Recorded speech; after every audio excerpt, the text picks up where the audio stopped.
what it do?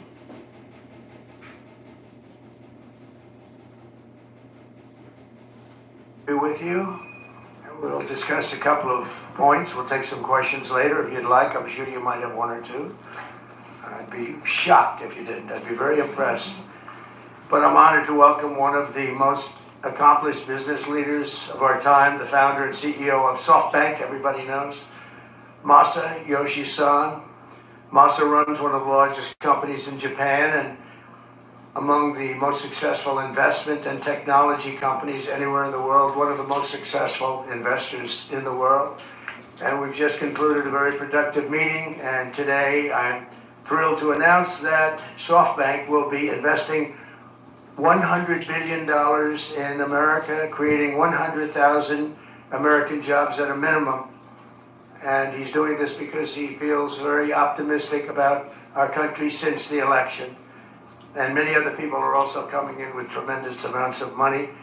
You probably noticed that the poll was just taken. It's business is literally in 39 years, there's been nothing like it. It's been the biggest increase. Small business owners gave it a 41% jump. It's the biggest jump that we've had in 39 years. And nobody's ever seen anything like it. And it's just they're very optimistic. This historic investment is a monumental demonstration of confidence in America's future, and it will help ensure that artificial intelligence, emerging technologies, and other industries of tomorrow are built, created, and grown right here in the USA. One of the beautiful things about Masa is he's very much involved with emerging technology. He probably knows it maybe better than almost anybody. So it's a great honor. And some of you remember after the 2016 election, also SoftBank committed to invest $50 billion in our country, and they did. And I'm very pleased to say that they kept that promise in every way, shape, and form. And now they're looking to do 100. And I've looked at their books. They do have the possibility of doing more. I'm going to ask them to do a little bit more. But first, I'm going to ask them to speak and just to say a few words. Masa, please. Thank you. Thank you very much. Appreciate it. Thank you. Thank you so much. I'm very, very excited. I would really like to celebrate the great victory of President Trump. And my confidence level to the economy of the United States has tremendously increased with his victory. So because of that, I'm now excited to commit this $100 billion and 100,000 jobs into the United States. This is double of last time, as President Trump said. Because I say, oh, President Trump is a double down president. I'm going to have to double down, $100 billion and 100,000 jobs. This is, my confidence level, because that has doubled down. So I am truly excited to make this happen. And of course, business is important, technology is important. But one more thing I'm really hoping is that this President Trump would make the world, bring the world into peace again. That's my additional hope. And I think he will actually make it happen.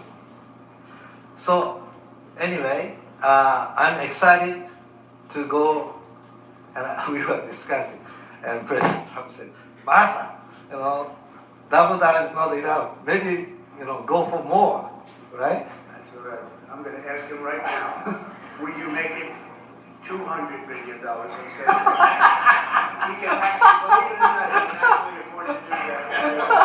Would you do that? Well, my promise is 100, but he's now asking to do more. I think, with your leadership, my partnership with you, with your support, I will try to make it happen. That's good. All right. 200. He'll make it. 200 billion investment. He is a great negotiator. He's a brilliant guy and did an unbelievable job, and the people of Japan and all over the world are very proud of him. They have tremendous respect for him. So when he does what he just did, and I would be surprised if it what didn't go to do. And when you say you'll try, I know you'll do it. I will really try. And I need your support though. You'll have my support. All right. You'll have our country's support. Oh, fantastic. Fantastic. Thank you. Thank you. You want to say hello to the people of Japan who are all watching? Well, I'm sure our people in Japan are proud to make the partnership of U.S. and Japan be stronger. And I'm very excited to make this happen. Thank you very much. Thank you, Marcel. Thank you. Thank you. Thank you.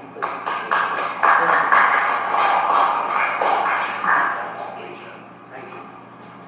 It's amazing. It's a great gentleman, a great leader, and a great investor. So to have that offer made, and we have so many companies coming in now that will be announcing, or that will announce themselves. We don't have to be with them to do it, but they'll be announcing. And as I said, small business optimism took a 41-point jump. 41 points. Put up 41 points. That's unheard of, and that's the biggest they think in recorded history. But they know at least a minimum of 39 years, so that's great. But on behalf of the American people, I want to thank Masa for his faith in what's happening with our country and what's happening with the world. There's a whole light over the entire world. Many people, some reporters, and speaking to them, they said, it actually is true. A couple of them are not necessarily friends of mine, but they said it is actually true that there's a light shining over the world. We're trying to help very strongly in getting the hostages back, as you know, with Israel and the Middle East.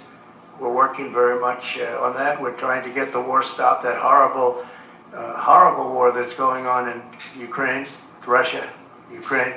We're going to, we've got a little progress. It's a tough one. It's a nasty one. It's nasty. People are being killed at levels that nobody's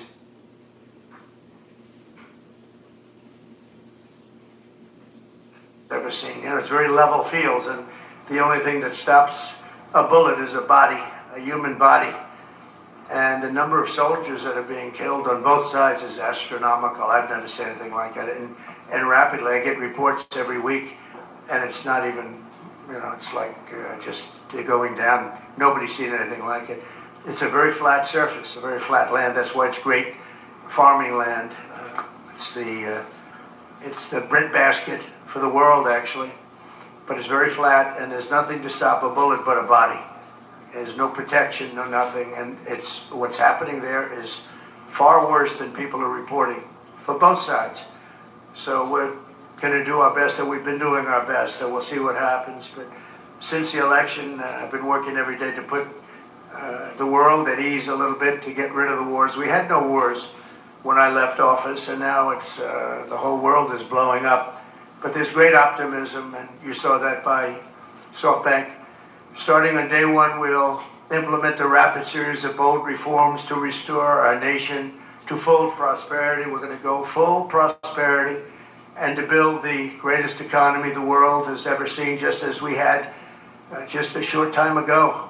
We had it in my term. We had the greatest economy that the world had seen. We were blowing away everybody. Our country was doubling up on China, doubling up on everybody, and everybody knows it. And then we had to slow it down with COVID, unfortunately, at the end. But even then, I gave it back with a substantial increase of the stock market, bigger than it was pre-COVID, so it was pretty amazing.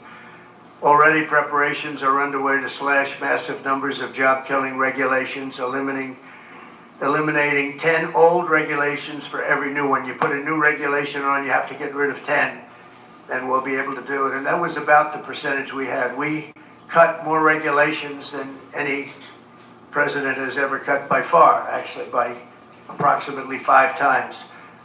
Some of those regulations, unfortunately, were put back on, but we'll catch up very quickly. We'll catch up with it.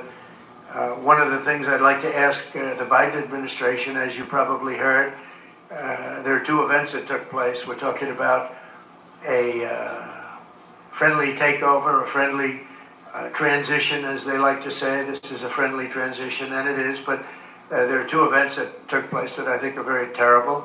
One is that if people don't come back to work, come back into the office, they're going to be dismissed. And somebody in the Biden administration gave a 5-year waiver of that, so that for 5 years, people don't have to come back into the office. It involved 49,000 people.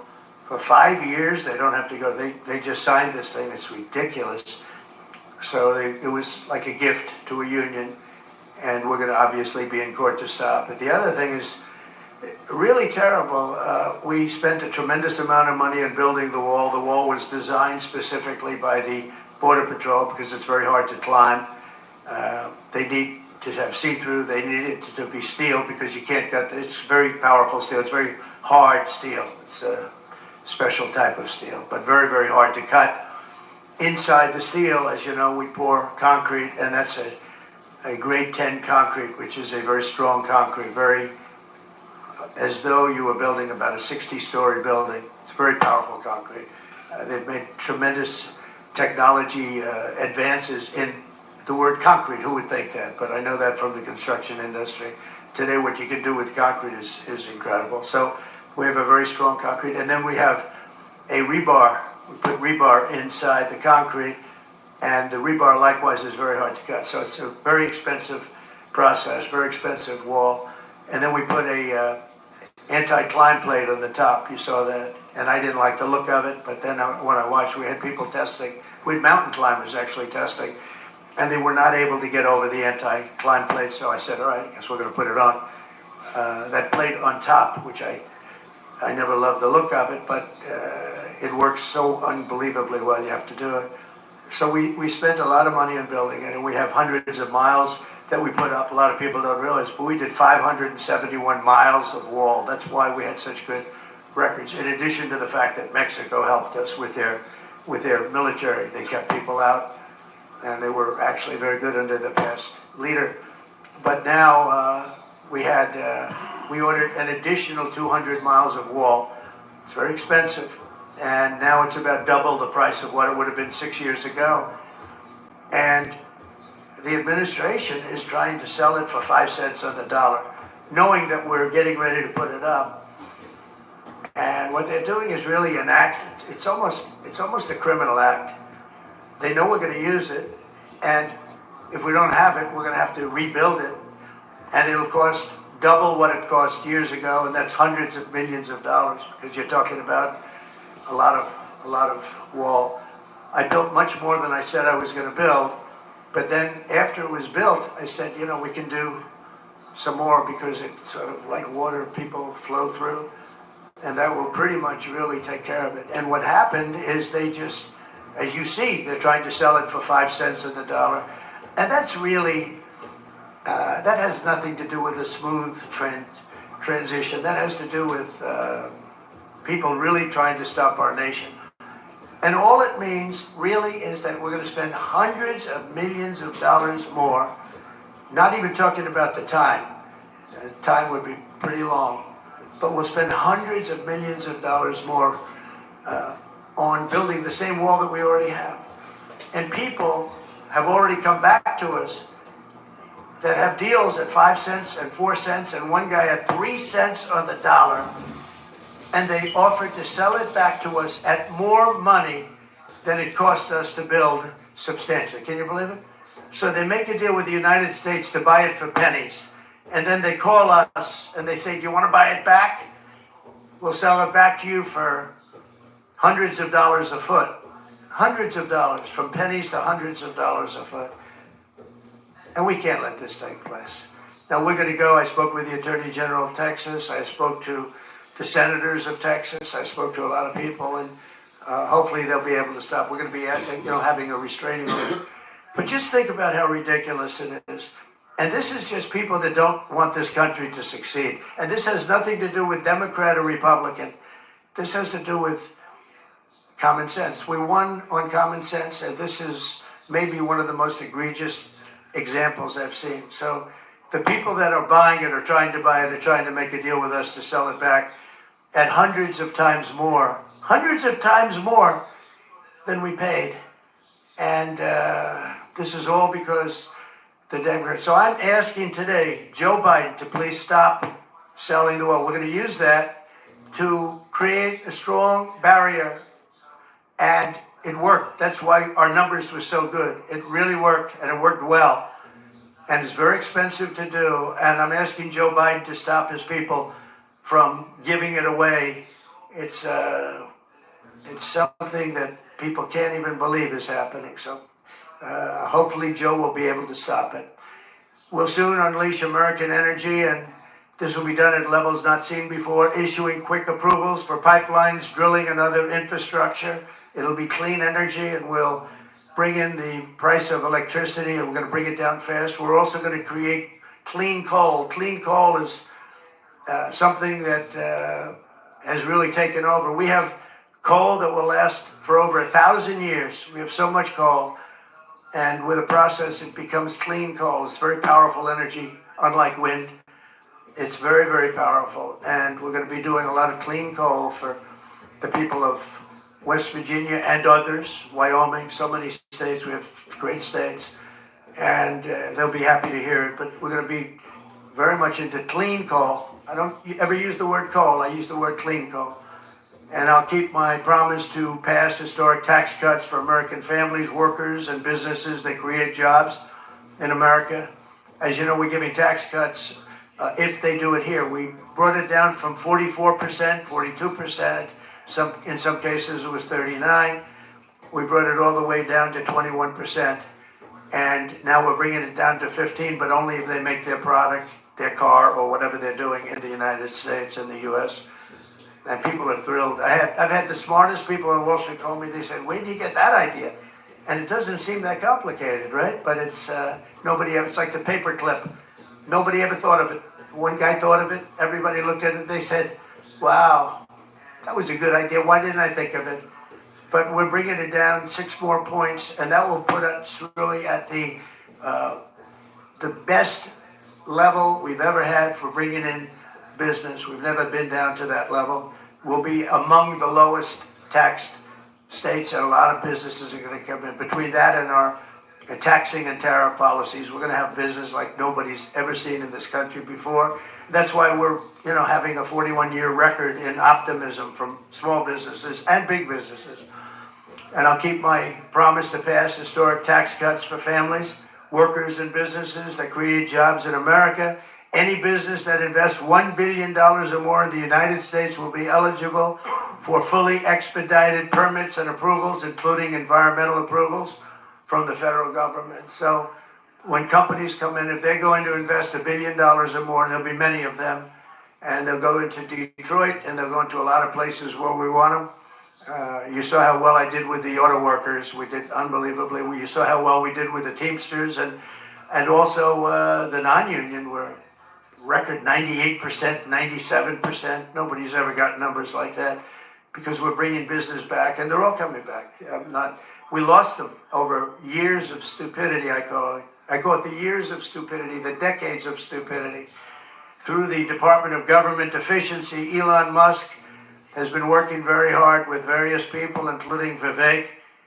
We'll go to eliminate hundreds of billions of dollars of waste and fraud, and I can only tell you, I'll give you a little early report, they're finding things that you wouldn't even believe.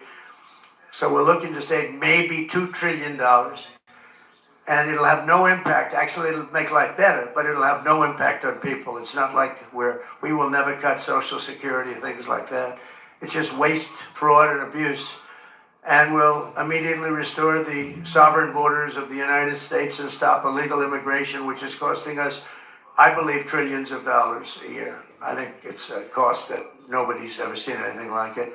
I don't know how can you be satisfied releasing prisoners into the United States. Think of this. You're releasing prisoners from jails all over the world, not just in South America. From the Congo, I would talk about it all the time. They're a very big sender of people. But from all over the world, they're sending prisoners out of their jails. Some of their jails are empty, and they will be empty soon if this ever continued. I spoke with the president of Mexico, and as you know, I spoke with Justin Trudeau of Canada, and we told them it's not fair, not right. You can't let these people come into our country. And they understand they're very much on notice, and they're going to have to stop this from happening. They're going to have to stop it. We lose a lot of money to Mexico. We lose a lot of money to Canada. Tremendous amount. We're subsidizing Canada. We're subsidizing Mexico. That can't go on. And I get along with the people of Mexico and Canada very well, but we can't let that happen. Why are we supporting and giving other countries hundreds of billions of dollars? It's not fair. It's not right. And the people of Mexico and Canada fully understand that. We've talked about it before, but now we're doing something about it. We started, and then we had to fix the COVID situation, and that's what we did. But now we're doing it. We're doing it from the beginning. Howard will be largely in charge. We'll be working on it together. Howard's terrific. He's done a fantastic job, and he's really helped us a lot with transition. I think we have fantastic people coming in. So all of these policies will help us rapidly defeat inflation, create millions of new jobs, and put money in the pockets of the hardworking families of our country, pay off debt. We're going to be paying off a tremendous amount of debt. We're at $36 trillion. You don't want to be there. And we're going to be using a lot of the money that we make. We're going to be opening up a lot of businesses that are going to be pouring in because of our tax policy. And we're going to use the money that we made to pay off debt and to reduce taxes. We're going to further reduce taxes. If you remember when we reduced them last time, that brought a tremendous amount. We brought it down to 21%, and that was the biggest tax cut in the history of our country. And nobody ever thought this would happen, but this is what's supposed to happen. We actually ended up taking in more revenue at 21 than we did at 40%, which was pretty amazing. But this will be the most exciting and successful period of reform and renewal in all of American history, maybe of global history. The golden age of America, I call it. It's begun. So it's the golden age of America, and that's what it's going to be. And we hope we don't have any intervening problems, because things happen. Like out of nowhere came the China virus. Out of nowhere came other things. We don't want to have, when I left, we had no wars. We had no problems. The Middle East was good. We did the Abraham Accords. We did things that nobody thought were even possible. But think of it, 4 years ago, we had no wars. You didn't have Russia going into Ukraine. They wouldn't have done it. They weren't even thinking about it. And when they saw what happened in Afghanistan, I think they gave them an idea. But they wouldn't have done it. They would have never gone. President Putin would have never gone in. And now you look at all those people are dead. All those cities are destroyed. It's nice to say they want their land back, but the cities are largely destroyed. They've left Kiev because probably maybe they want to use it or occupy it, but they haven't done it. They've done a lot of damage, but relatively compared to the other cities, very little.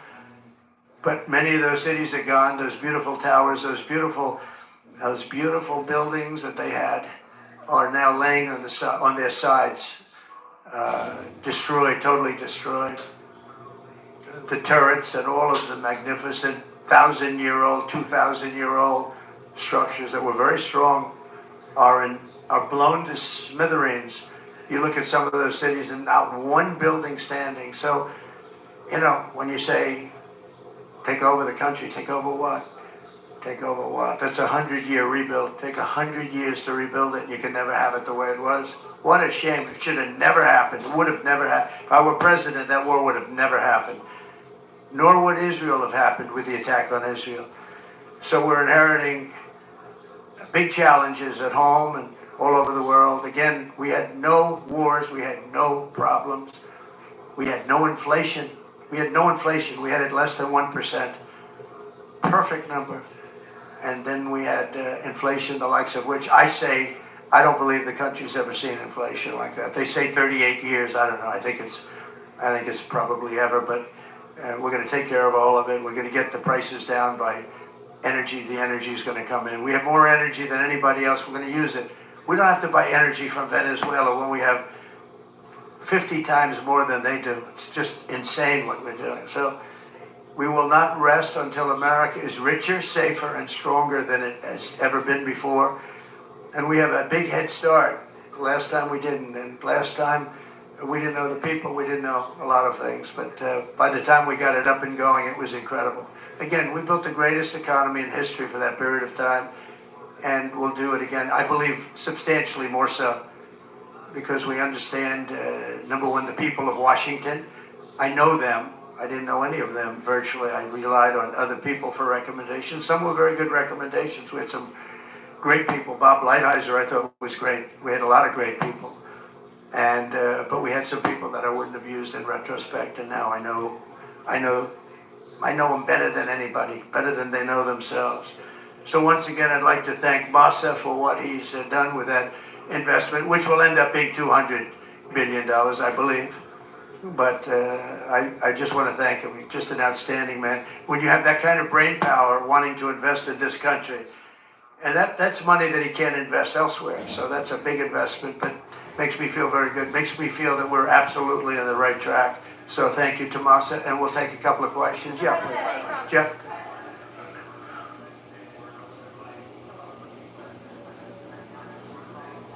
Yeah.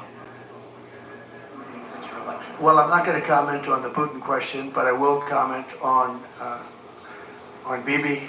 We had a very good talk.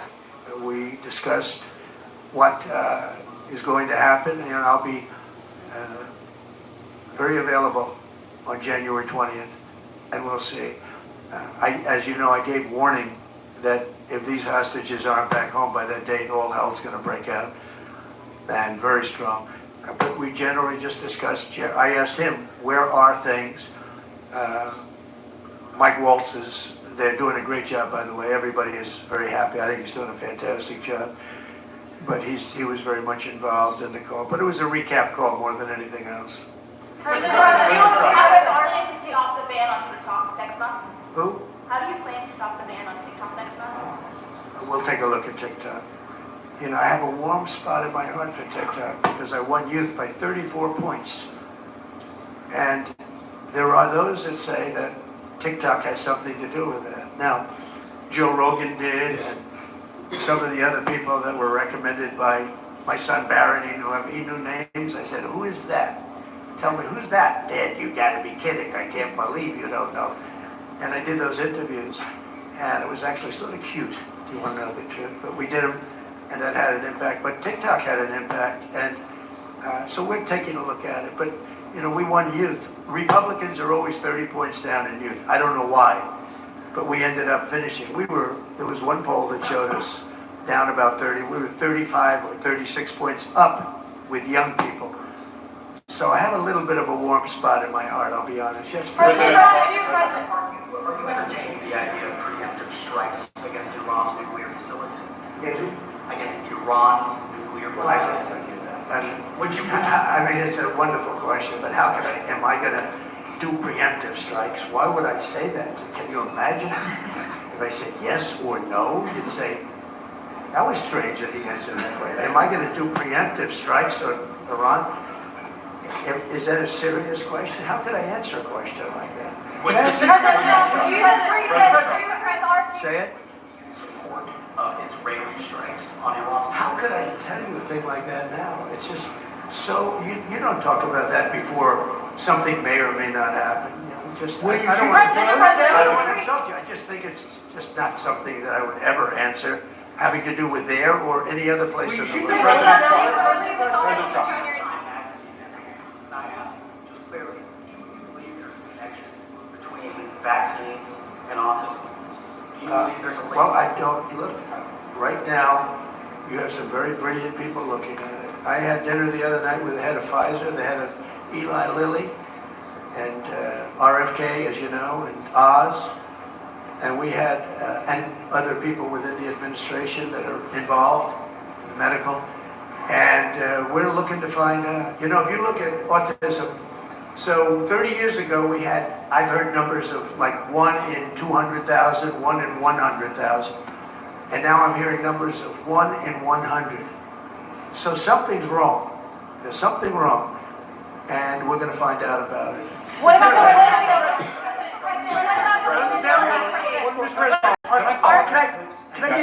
Can I follow up on Robert Kennedy? He's on the Hill today. He's meeting with senators. What do you say to people who are worried that his views on vaccines will translate into policies that will make their kids less safe? No, I think he's going to be much less radical than you would think. I think he's got a very open mind, or I wouldn't have put him there. He's going to be very much less radical. But there are problems. I mean, we don't do as well as a lot of other nations, and those nations use nothing. and we're going to find out what those problems are. And another thing that came up, the dinner was fascinating because I had Bobby and I had, again, the head of Pfizer, you know who that is. He's a highly respected man who has run an incredible company, likewise with Lilly, the top two people. And we had the head of the industry also. So all companies were represented. And I said, let's have it out now a little bit. And you know what came out of that meeting is that we're paying far too much because we're paying much more than other countries. And we have laws that make it impossible to reduce. And we have a thing called the middleman. You know the middleman, right? The horrible middleman that makes more money, frankly, than the drug companies. And they don't do anything except they're a middleman. We're going to knock out the middleman. I'm going to be very unpopular after that statement. What about the I don't know who these middlemen are, but they are rich as hell. And we're going to knock out the middlemen. We're going to get drug costs down at levels that nobody has ever seen before.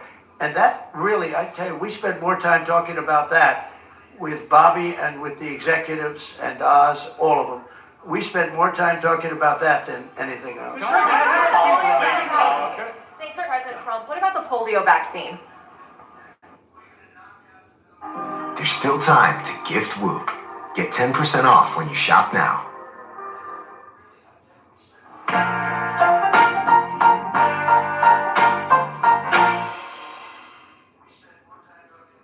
Well, I'm a big believer in it, and I think everything should be looked at, but I'm a big believer in the polio vaccine, Do you the think- Salk vaccine. Do you think schools should mandate vaccines? Do you think schools should mandate vaccines? I don't like mandates. I'm not a big mandate person. So, you know, I was against mandates. Mostly Democrat governors did the mandates, and they did a very poor thing. It was, you know, in retrospect, they made a big mistake having to do with the education of children. You know, they lost like a year or 2 years of their lives. The mandate was a bad thing. I was against the mandate. So is that something you want to? Yes, please. Do you expect Ron DeSantis to appoint Laura Trump to Senator Marco Rubio's seat? No, I don't. I probably don't, but I don't know. Ron's doing a good job. That's his choice. Nothing to do with me. Laura's unbelievable. I mean, she was incredible. The job she did at the RNC as chairman, along with Michael Watley, the combination. But I could just speak for Laura. She is so highly respected by women. I mean, even her workout routines are through the roof. She lifts 150 pounds. I don't know how the hell she does it. She's a bad example for men and women sports. Because I wouldn't be able to beat her, I don't believe. I'd try like hell. But no, she's an incredible woman. And, you know, it's funny. People oftentimes talk about nepotism. I never had, when I put her there, people said, how did you get her to do it? You know, she could have run for the Senate in North Carolina. Ted Budd would be the first to say. And he wouldn't have run. Nobody would have run. And she just said, no, I want to really focus on my children. When the election, and my family, she has a great family. When the election started getting closer, I asked her, would she go to Washington and work on the, you know, as chairman of the committee along with Michael Watley. And they did such an unbelievable job, especially on cheating. They stopped it, or at least they stymied it. Too big to rig. And we won in a landslide. You know, we won tremendously. She did an amazing job. Now Ron is going to have to make, because Marco has been really a star already. And we haven't started, but, you know, we see signs of from some people, or very early, we see signs of stardom. And Marco has done incredibly. He's sort of born for it. It was such an easy decision. The Marco decision was such an easy, but he leaves a vacancy in Florida, and Ron's going to have to make that decision, and he'll make the right decision. I also know that Laura's got so many other things. I mean, she's got so many other things. People want her to be on television. They want to give her contracts. You know, her predominant thought is our country and her family. Those are her thoughts. But she's got so many other things that she's talking about. He'll make the right decision. Mr. President. Should senators who oppose your nominees or cabinet nominees, should they be primary? If they are unreasonable, I'll give you a different answer, an answer that you'll be shocked to hear. if they're unreasonable, if they're opposing somebody for political reasons or stupid reasons, I would say has nothing to do with me. I would say they probably would be primary. But if they're reasonable, fair, and really disagree with something or somebody, I could see that happening.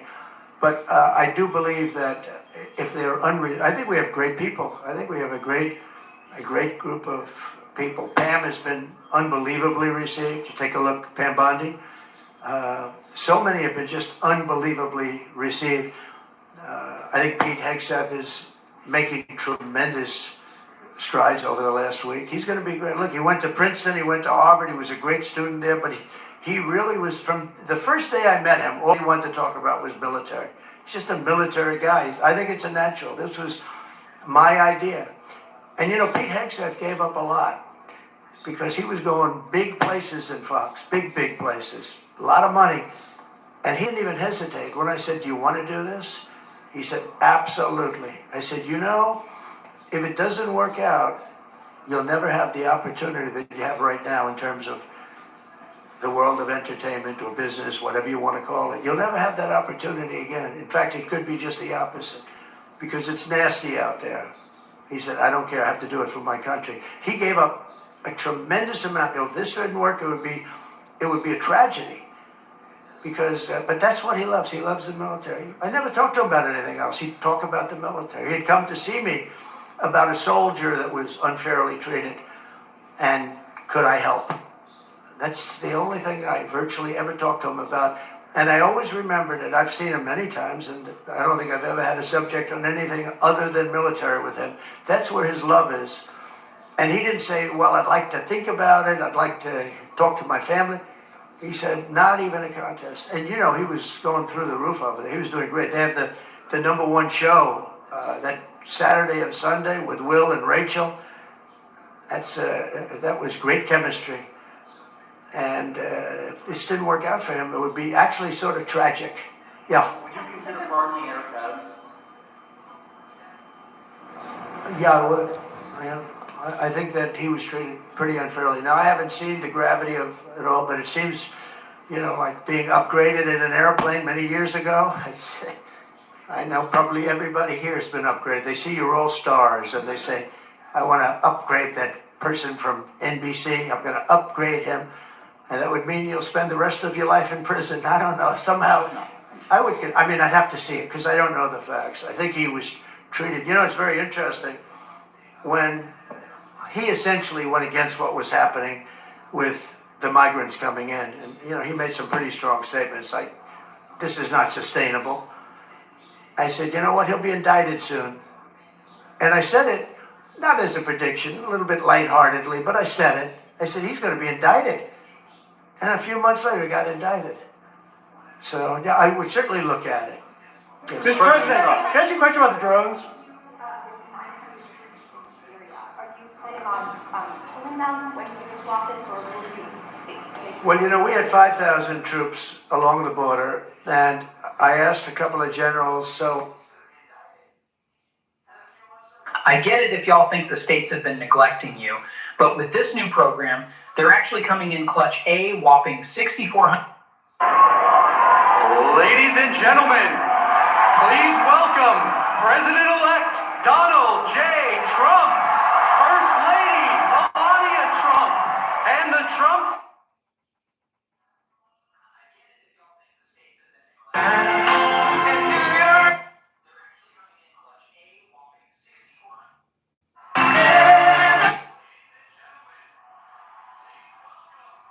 There's never been anything like this in this country, and maybe beyond.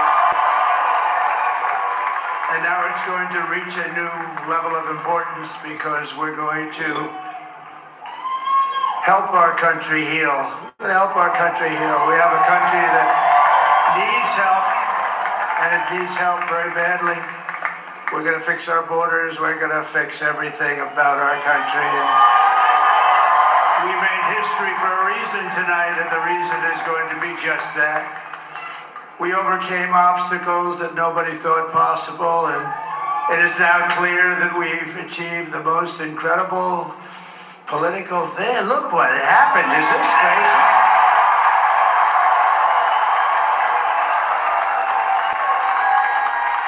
it's a political victory that our country has never seen before, nothing like this. I want to thank the American people for the extraordinary honor of being elected your 47th president and your 45th president. And to every citizen, I will fight for you, for your family, and your future. Every single day I will be fighting for you, and with every breath in my body, I will not rest until we have delivered the strong, safe, and prosperous America that our children deserve and that you deserve. This will truly be the golden age of America. That's what we have to have. This is a magnificent victory for the American people that will allow us to make America great again. And in addition to having won the battleground states of North Carolina, I love these places, Georgia, Pennsylvania, and Wisconsin, we are now winning in Michigan, Arizona, Nevada, and Alaska, which would result in us carrying at least 315 electoral votes, but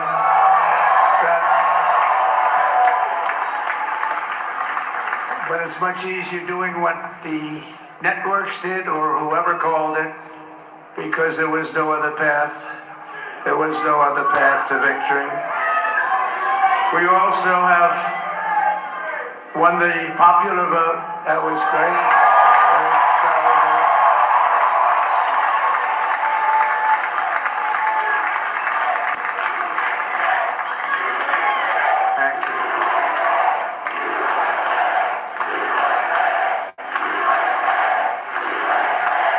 Thank you very much. Thank you. Winning the popular vote was very nice, I will tell you. It's a great feeling of love. We have a great feeling of love in this very large room with unbelievable people standing by my side. These people have been incredible. They've made the journey with me, and we're going to make you very happy. We're going to make you very proud of your vote.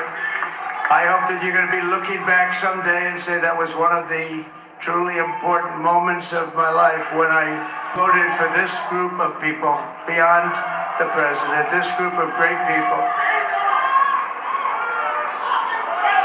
America has given us an unprecedented and powerful mandate. We have taken back control of the Senate. Wow, that's good. The Senate races in Montana, Nevada, Texas, Ohio, Michigan, Wisconsin, the great Commonwealth of Pennsylvania, were all won by the MAGA movement. They helped so much. And in those cases, every one of them, we worked with the senators. They were tough races, and I mean, the number of victories in the Senate was absolutely incredible. And we did tele-rallies. With each one of them. And sometimes we did 2 or 3 and it was amazing to look at all of those victories. Nobody expected that, nobody. So I just wanted to thank you very much for that. And you have some great senators and some great new senators. And it also looks like we'll be keeping control of the House of Representatives.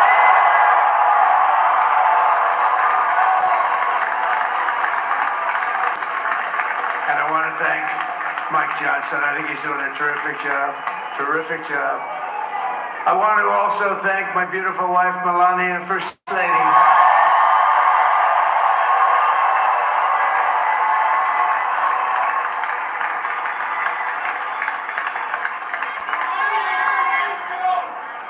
Who has the #1 best-selling book in the country. Can you believe that?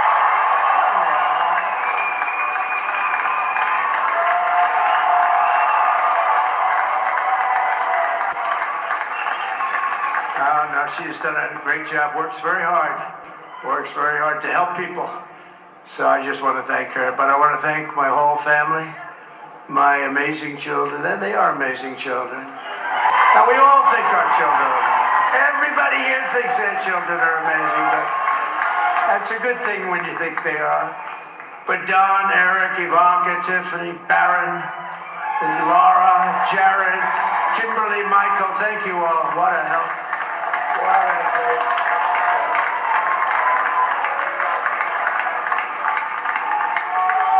My father-in-law, Victor, is tremendous, and we miss very much Melania's mother, Amalia.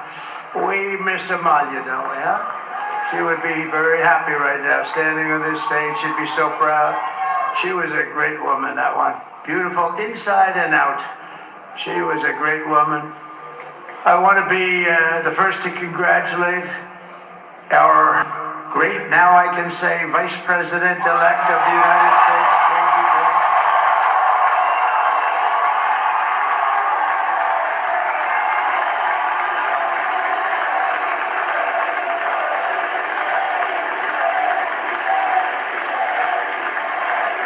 And his absolutely remarkable and beautiful wife, Usha Bez.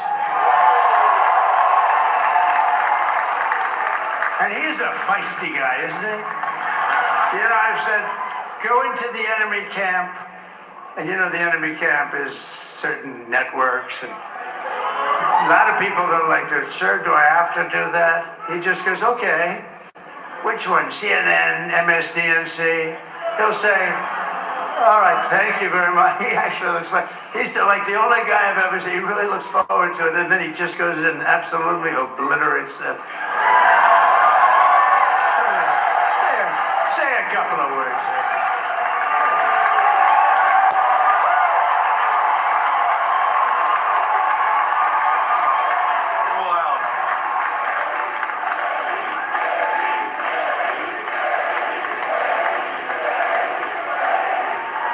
Well, Mr. President, I appreciate you allowing me to join you on this incredible journey. I thank you for the trust that you placed in me.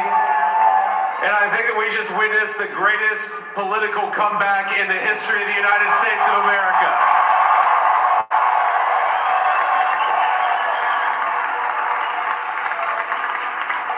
And under President Trump's leadership, we're never going to stop fighting for you, for your dreams, for the future of your children. And after the greatest political comeback in American history, we're going to lead the greatest economic comeback in American history under Donald Trump's leadership.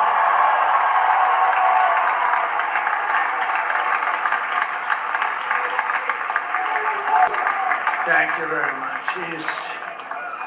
He's turned out to be a good choice. I took a little heat at the beginning, but he was, I knew the brain was a good one, about as good as it gets. And we love the family, and we're going to have a great 4 years, and we're going to turn our country around, make it something very special. It lost that little thing called special. We have to make it so we're going to make this so great. It's the greatest country and potentially the greatest country in the world by far. And right now we're going to just work very hard to get all of that back. We're going to make it the best it's ever been. We can do that. If we had to wait longer, I don't know. It was going bad, and it was going bad fast. We're going to have to seal up those borders, and we're going to have to let people come into our country. We want people to come back in, but we have to let them come back in, but they have to come in legally. They have to come in legally. Let me also express my tremendous appreciation for Susie and Chris, the job you did. Susie, come here.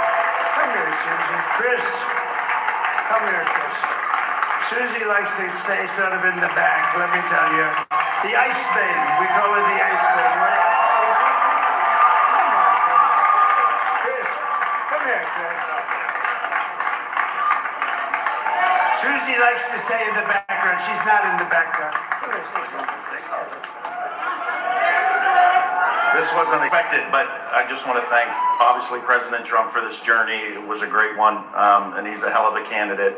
And he's going to be a hell of a great 47th president. And this team that we had the best team, and of course, even my boss, Susie Wiles, the best.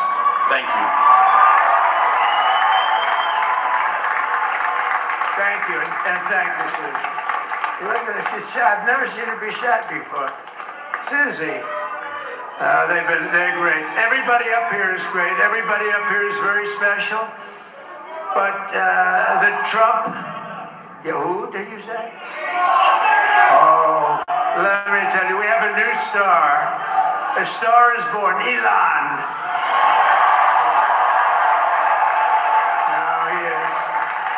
Now he's an amazing guy. We were sitting together tonight. You know, he spent 2 weeks in Philadelphia and different parts of Pennsylvania campaigning. You know, he sent the rocket up 2 weeks ago, and I saw that rocket, and I saw it coming down. I saw it. When it left, it was beautiful, shiny white. When it came down, it didn't look so pretty. It was going 10,000 miles an hour, and it was burning like hell. I said, what happened to your paint job? He said, we've never made a paint that could withstand that kind of heat. And but I saw it come down and turn around. And it was, you know, it's like 22 stories tall, by the way. It looks a little smaller than that, but it's big. And it came down, and you saw that fire burning. And I'm saying, only Elon can do this. It must be an Elon. And I tell the story. I told it last night. I had a man on the phone. I had the screen muted, no sound. I was talking to a very important man, happens to be here. And that very important guy, one of the most important people in, I would say, the country, actually. But, you know, I was president, and now it looks like I was going to be maybe president again, so I figured I could ask him to hold. So I asked him to hold. And especially because you're going to be president again, they hold. So I took the phone down, and I'm looking at the screen. I'm seeing this crazy thing that's going around and coming down. It looks like it's going to crash into the gantry. And I said, oh, no. And I said, do me a favor. Do you mind holding for a couple of minutes? I want to see this. I thought it was a space-age movie or something. I put the phone down. Bad part, I didn't pick it up for 45 minutes, and he was holding. But this spaceship came down, and I saw those engines firing, and it looked like it was over. It was going to smash, and then I saw the fire pour out from the left side, and I put it straight, and it came down so gently, and then it wrapped those arms around it, and it held it, and just like you hold your baby at night, your little baby.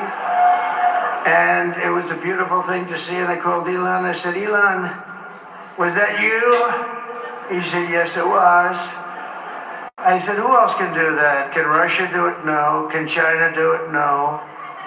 Can the United States do it other than you? No, nobody can do that. I said, that's why I love you, Elon. That's great. And you know, when we had the tragic Hurricane Helene, and in particular hit North Carolina, they were really devastated. The water, this was a big water, as big as we've ever seen, water hurricane. It built lakes out of nothing. Fields became lakes, and the danger was unbelievable. And the people from North Carolina came to me and they said, would it be possible, at all possible, for you to speak to Elon Musk? We need Starlink. I said, what's Starlink? It's a form of communication. So I called Elon, and I'll tell you what, he had, and it was very dangerous. People would die. They had no communication. All the wires were down. I called Elon Musk. I said, Elon, you have something called Starlink. Is that right? Yes, I do. What the hell is it? He said, it's a communication system that's very good. I said, Elon, they need it really, really badly in North Carolina. Can you get it? He had that there so fast. It was incredible. So, and it was great. It saved a lot of lives. He saved a lot of lives. But he's a character. He's a special guy. He's a super genius. We have to protect our geniuses. We don't have that many of them. We have to protect our super geniuses. I want to thank some of the guys. You know, we have up here today the U.S. Open champion. He's fantastic golfer, slightly longer than me. It's a little bit longer than me. Just a little bit. Bryson DeChambeau is up here someplace. What happened to Bryson? Where is he? Bryson. Oh, he was shot. He's hitting balls. Oh, he's on the way. He's hitting balls. Bryson. Oh, look at him.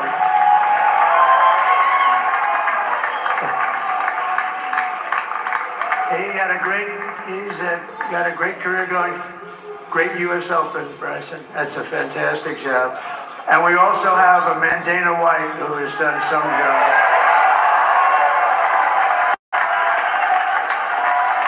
He's a tough guy.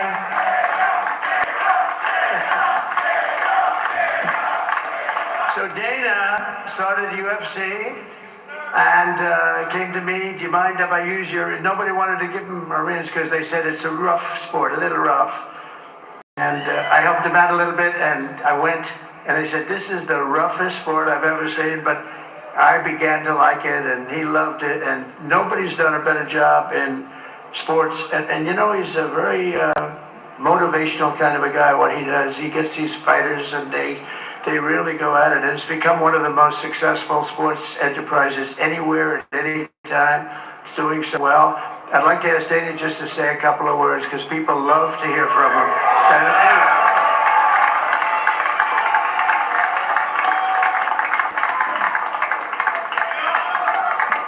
Nobody deserves this more than him. Nobody deserves this more than his family does. This is what happens when the machine comes after you. What you've seen over the last several years, this is what it looks like. Couldn't stop him. He keeps going forward. He doesn't quit. He's the most resilient, hard-working man I've ever met in my life. His family are incredible people. This is karma, ladies and gentlemen. He deserves this. They deserve it as a family. I want to thank some people real quick. I want to thank the Nelt boys, Aiden Ross, Theo Vaughn, Bustle with the boys, and last but not least, the mighty and powerful Joe Rogan. And thank you, America. Thank you. Have a good night.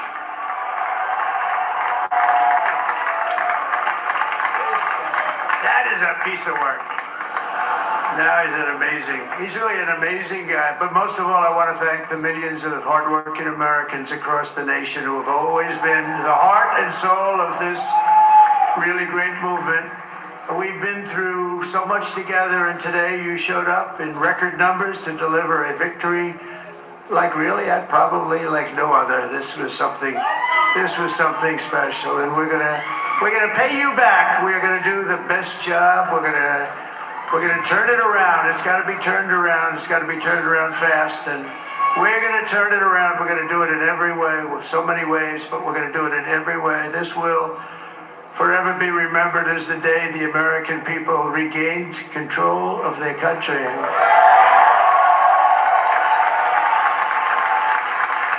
So I just want to say that on behalf of this great group of people, these are hard-working people, these are fantastic people, and we can add a few names like Robert F. Kennedy Jr. And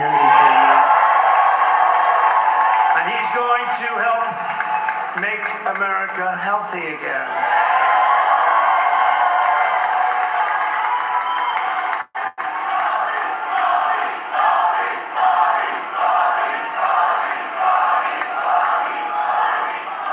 Now he's a great guy, and he really means it. He wants to do some things, and we're going to let him go to it. I just said, but Bobby, leave the oil to me. We have more liquid gold, oil and gas. We have more liquid gold than any country in the world, more than Saudi Arabia. We have more than Russia. Bobby, stay away from the liquid gold. Other than that, go have a good time, Bobby. We're going to be paying down debt. We're going to be reducing taxes. We can do things that nobody else can do. Nobody else is going to be able to do it. China doesn't have what we have. Nobody has what we have. But we have the greatest people also. Maybe that's the most important thing. This campaign has been so historic in so many ways. We've built the biggest, the broadest, the most unified coalition. They've never seen